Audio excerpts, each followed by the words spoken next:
मानस श्रृंखला में आज का विषय सृजन भाग 2।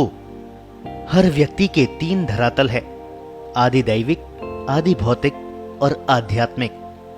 3 ही व्यक्ति के शरीर होते हैं, स्थूल शरीर, सूक्ष्म शरीर और कारण शरीर। 3 ही प्रकार के स्थूल शरीर है, पुरुष रूप नर, स्त्रीण नारी और नपुंसक।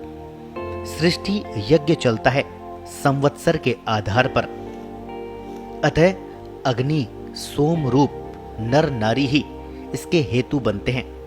दोनों अग्नि सोम से यानी स्त्री पुरुष से ही उत्पन्न हैं, अतः दोनों में ही दोनों भाव भी समाहित रहते हैं। दोनों के शरीर की भिन्नता उनके कर्म के साथ जुड़ी है। सूक्ष्म और कारण शरीर का भेद आत्मा और प्रारब्ध से जुड़ा है। संगठनात्मक रूप एक जैसा ही है। आत्मा के धरातल पर दोनों ही शाश्वत है, आवरण युक्त है, कर्म फलों को भोगने के लिए तथा एक दूसरे का उधार चुकाने के लिए संकल्पित है। विवाह के स्थूल संकल्प के पीछे सारा सूक्ष्म क्षेत्र माया का ही है। आत्मा केवल साक्षी भाव में देखता है, करता नहीं है। गृहस्थ आश्रम की देहरी पर माया का प्रवेश नए अध्याय खोलता है।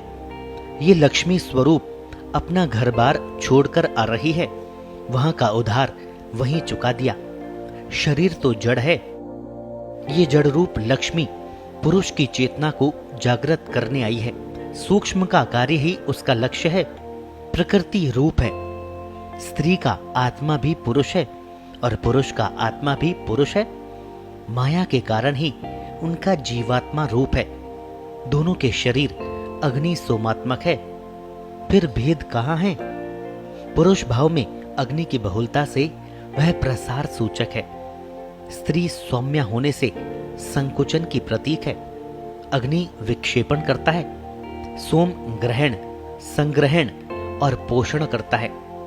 दोनों में दोनों ही धर्मों की उपस्थिति ही अर्ध नारीश्वर की अवधारणा है। इसमें पुरुष की भूमिका आत्मा के धरातल के रूप में है। षोडशी पुरुष भाव है। प्रकृति ही कर्म करने वाला माया भाव है। इसी का स्वरूप सत रज तम है।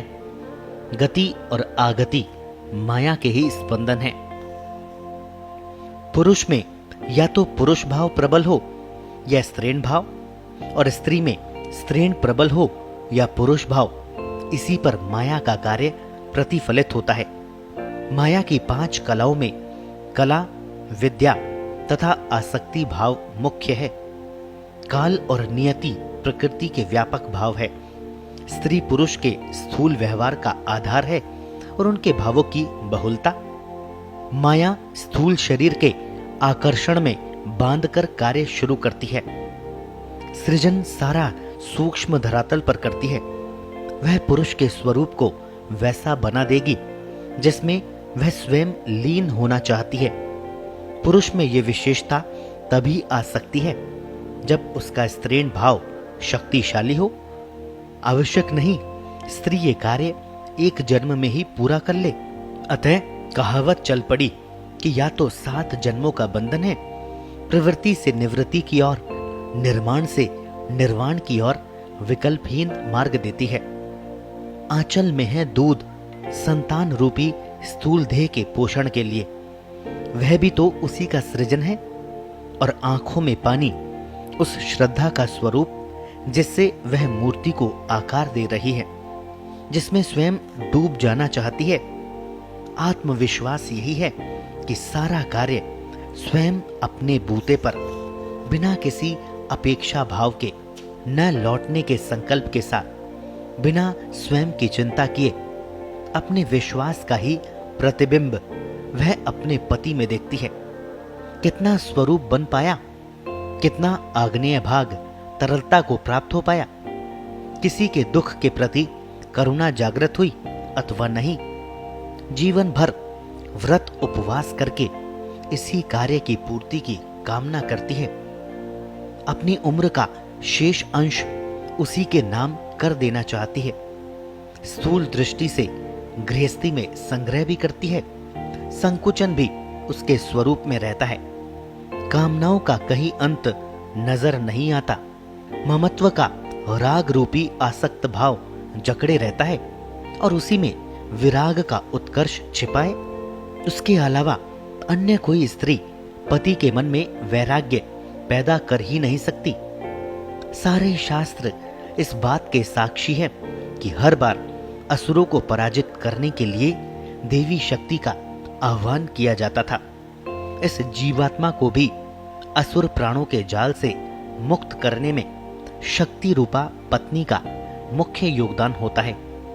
वह पुरुष की उन शक्तियों को भी जागृत करती है जो आसुरी शक्तियों पर विजय प्राप्त कर सके, अपनी सुप्त अवस्था छोड़कर मुक्त होने के लिए संघर्ष कर सके। इसी में सारे सम्मोहन छूट जाते हैं। वे लोग अभिशप्त होते हैं जो विराग के पैदा होते ही विकल्प की तलाश करने लगते हैं। ये विकल्प ही आगे व्यक्ति को प्रवाह पतित करता हुआ पशु भाव में प्रतिष्ठित करता है।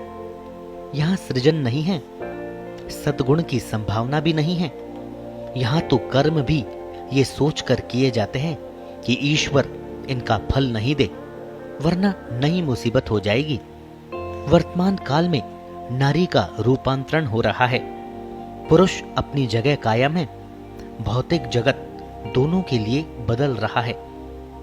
वैचारिक धरातल पर दोनों ही पुरुष भाव में बड़े होते जा रहे हैं। इससे समान धर्मा होकर भीतर का आकर्षण खोता जा रहा है। शरीर का तत्कालीन या अल्पकालीन महत्व रह गया है। पुरुष का पुरुष भाव ज्ञान की उष्णता से अहंकार में बदलता जा रहा है। स्त्री में भी ज्ञान का अहंकार स्त्रीण भाव का स्थान ले रहा है। जीवन का मिठास कुछ सालों के बाद लुप्त हो जाता है, फिर लौटकर नहीं आता, क्योंकि सारा परिवर्तन नारी में ही होता है। अतः एक और उसकी सूक्ष्म स्तर की सृजन धर्मिता छूटती जा रही है, दूसरी ओर स्त्रीण भाव की कमी से उसकी पति पर पकड़ छूटती जा रही है। संपूर्ण पश्चिम इस सत्य का प्रमाण है। व्यक्ति को नर से नारायण बनाने वाला शक्ति रूप कितने समय और इस देश में दिखाई पड़ेगा, जिनके कारण भारत को देवभूमि कहा जाता है। माया के सृजन की एकमात्र प्रयोगशाला बची है विश्व में।